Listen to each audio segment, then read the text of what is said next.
It was the road answer from Rupert Murdoch and Roger Ailes whenever anybody pointed to Fox News and called it, well, what it is. Why belabor the point? Yeah, but we got Brit Hume at 6 o'clock. He's not partisan. He's not selling anything. He's not proselytizing. Oops. Tiger Woods will recover as a golfer. Whether he can recover as a person, I think, is a very open question, and it's a tragic situation with him. I think he's lost his family. It's not clear to me that whether he'll be able to have a relationship with his children. But the Tiger Woods that emerges once the news value dies out of this scandal, the extent to which he can recover, it seems to me, depends on his faith. He's said to be a Buddhist. I don't think that faith offers the kind of forgiveness and redemption that is offered by the Christian faith.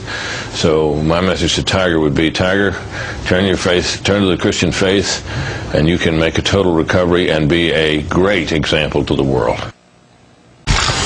Wow! Hume's attempt to inject religion into a discussion of the Woods mess and then setting one religion as superior and more forgiving to another even got a mention from Don Imus on the Fox Out of Business channel, quoting, "Well, we checked this morning, and unfortunately, or perhaps fortunately if you're a Buddhist, there is a path to recovery and redemption." Right? Well, yes, there is. The idea of redemption, nirvana under Buddhism, is achieving the state of being freed from greed, hate, and delusion. Bring in activist Dan Savage, author of The Commitment, Love, Sex, Marriage, and My Family. Dan, good evening. Good evening, Keith. Wow, when the brakes of political correctness are applied on you by Don Imus, you're in trouble. But let me start with the premise. Being Christian is the best religion for adulterers because you can be forgiven, and we have many fine examples of that, I suppose. We do. Mark Sanford, John Ensign, David Vitter. What's hilarious about it is there's Brit Hume on Fox News suggesting that people should be Christians, or adulterous straight men should be Christians, not because Jesus is the way and the light, not because Jesus is the Son of God, not because it is the one true religion, but because it offers the best deal. It gives you the get out of adultery free card that other religions just can't. That seems like an insult to Christianity, my mother would point out if she were still alive. Isn't this the classic thing that your mother probably also pointed out to you about never discussing religion in public? I mean, you can discuss religion in public. It's like this shit, you're not supposed to do it. This crosses that principle. Keep religious advocacy out of public life, since, you know, the worst examples of that are jihadists, not to mention, you know, guys who don't know their own religions or somebody else's religion, like Brit Hume. What's really telling, though, is just as, you know, I'm not comparing the American religious right to jihadists. They throw rhetorical bombs, the other guys throw real bombs. There's a big difference. But whenever we have a discussion in our country about jihadism and radical Muslims, you always hear, where are the moderate voices? Where are the moderate Muslims? Why don't they speak up? Where are the moderate, liberal, progressive Christians when something like this happens? Why don't they speak up in defense of their own faith?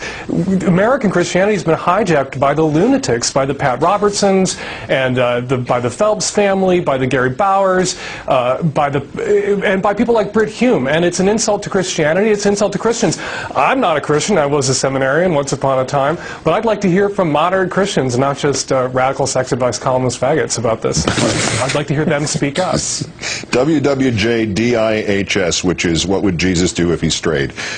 Beyond the mere advocacy of religion in public life, this notion that we can counter religious fundamentalists who, as you note aptly, are different from religious fundamentalists here. They want to blow us up, but somehow we can defend ourselves with our own vigorous religion. Is this a sort of Peter Pan quality here? If we all just think hard enough, our God can beat up their God?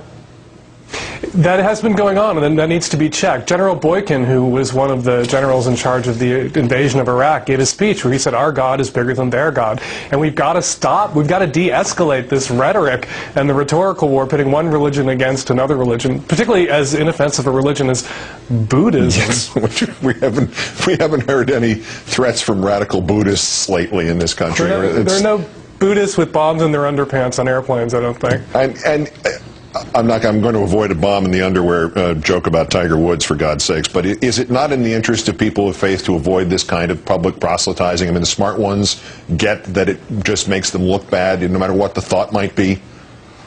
smart people of faith set an example through their lives. They don't go on Fox News and bloviate and lecture other people and hector people. You know, Brit Hume is on his second marriage. Tiger Woods is on his first. Brit Hume really isn't in a position to be lecturing Tiger Woods about marriage or about the one true path or about the deal that Christianity offers adulterous men. Well, I'm going to assume this is true. I haven't done any research on it, but I don't think Brit Hume used to be a Buddhist who then converted to some Christian faith and found this path already. But if he did, and he is actually speaking from experience, I guess we owe him an apology, but I tend to doubt it.